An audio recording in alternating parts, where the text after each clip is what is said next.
Hello, Serge here from the backyard driving range.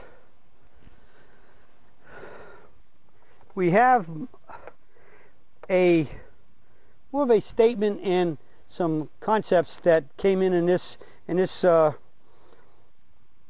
I'm going to read here from David Hawthorne, and he starts off by saying, "Dear Don and DJ, just a long overdue note of appreciation. As you may know from previous emails, I have been using your swing principles and videos almost 2 years. And although there were times I was disappointed in my performance or the lack of distance, I committed myself to stay with the technique and think I have finally put them all together."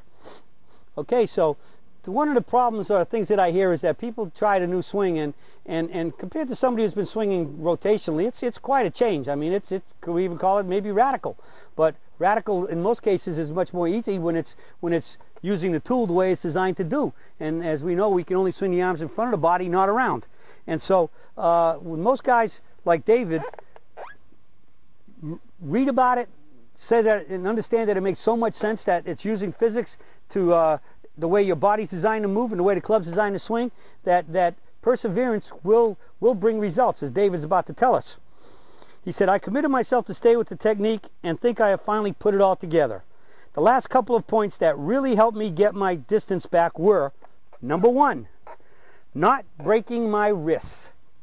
Number 2, the bump to start my downswing. I am now playing the best golf of my life. I'm 65 years for another 3 weeks with a 7 handicap. Over the past year, I've had 2 holes in 1 at my country club, won the senior club championship, and recently shot a 2-under par 70. The guys I play with outdrive me 20 to 30 yards, but often have trouble keeping the ball in play, both off the tee and with their irons. They won't listen to me and when I sing your praises. So I am content to collect skins at the end of each round. Bottom line is that I can't thank you enough for bringing the joy back into my golf game. I feel like a kid again. Best wishes, David Hawthorne." All right, David, thank you so much for giving us these 2 pieces of wisdom here. Number 1, not breaking my wrists, and number 2, the bump to start my downswing. I've always maintained that the number 1 domino in golf is a combination of, I used to always say it's just the left wrist, that we cannot change the left wrist angle. Golf's a game of angles. The fewer the better. Let me repeat that again. Golf is a game of angles. The fewer the better. That's rule number 1. And that's a major angle, and the forward knee's a major angle. You change either one of those, you're in trouble. The left knee, a forward knee, can only move no more than about 1 inch or so inside. After that, it starts pulling the hip down, the whole body changes.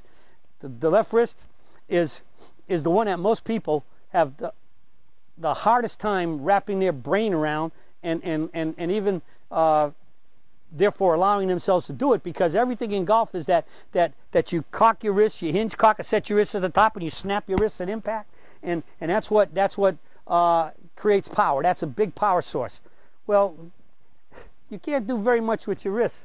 If I stand here and all I want to do is cock my wrist to hit a golf ball, even if I hit it straight, it isn't going very far. And I don't care how much. I don't care if I make a full set, a full swing, and make a full hit. If I just cock my wrist going through, hinge my wrist, whatever you want to call it, I'm going to have a very difficult time finding the ball hitting the club face in the sweet spot consistently and hitting the ball straight. I one time remember watching Home Run Derby, and Hank Aaron was going against Al Kaline. This was quite a few years back, and Hank was leading at the time, and the announcer, he hits another home run, and the announcer says, "Look at how he snaps his wrists when he hits the ball." He's not snapping his wrists. There is a snap there, but it's a rotation of the entire arm from the fingertips to where the arm is connected to the shoulder, the ball and socket joint. When he gets the impact, and you watch all the good baseball hitters, their arms are like this at impact. They're not snapping their wrists. The bat would be going through like this, and they'd be losing power, and they'd be very highly susceptible to hurting themselves, or straining ligaments and stuff and tendons and hurting themselves. So good wrist action is no wrist action. It's just, I start here, I furl myself down, I lock up everything from below my my elbow right at the top of the forearm all the way to here, and it's just keep it together. But I got a big snap right there. The snap is the club coming from toe up to square at impact and snapping toe up to there, and me controlling the fact that when it snaps the toe up there, I'm not going to let it rotate too far over there, because if I let the rotation start just a fraction before impact, that ball's going left. So from here, we're swinging on a diagonal plane, so I'm make sure that once I get here, my hands are lifting the club up together and it's going vertical. Rotates the impact where the face is square out. It's the arms are rotating. It's forearm rotation, or total arm rotation, from the tip of the fingers all the way to here and all the way down the shaft to the club head. It all rotates. Whatever the hands rotate, the club moves. But it is not wrist cocking. It's firm and straight up. The other big issue that most golfers have trouble wrapping their brain around is the fact that we have a limited turn. And because they've all been taught the big, huge monster turn, snappy hips to start the downswing, big turn, finish over here to the left. Well, all I know is this. There's only one sport in the world that tells you to turn your back to the target. That's golf. There's only one sport in the world now today that if you're throwing, hitting, or doing anything towards the target, that tells you to finish way over there instead of at the target. That's golf. And as I've said, going all the way back to the first video I ever shot, Golf Plain and Simple, did God give golfers a dispensation to play by their own set of rules? I don't think so. And so gravity is straight up and down. The only place our arms can swing is straight up and down. We only are, the torso has only, the spine has about 28 degrees of rotation from top to bottom, and the 5 bottom vertebrae, the L1 through 5, has almost no rotation at all in them. That's why we have so much back problems. So the limited turn, the arms swing only in front of the body. They cross at 12 and 6 o'clock, and 6 o'clock is impact. And so you hold your rotation, your rotation of your body to a limited turn, in the catcher's mitt, over the toe line straight up, hit the ball, we turn to where the trailing arm, the right arm in my case, would be over the toe line, and I swing it straight up. And when I do all of that, I have a limited turn, and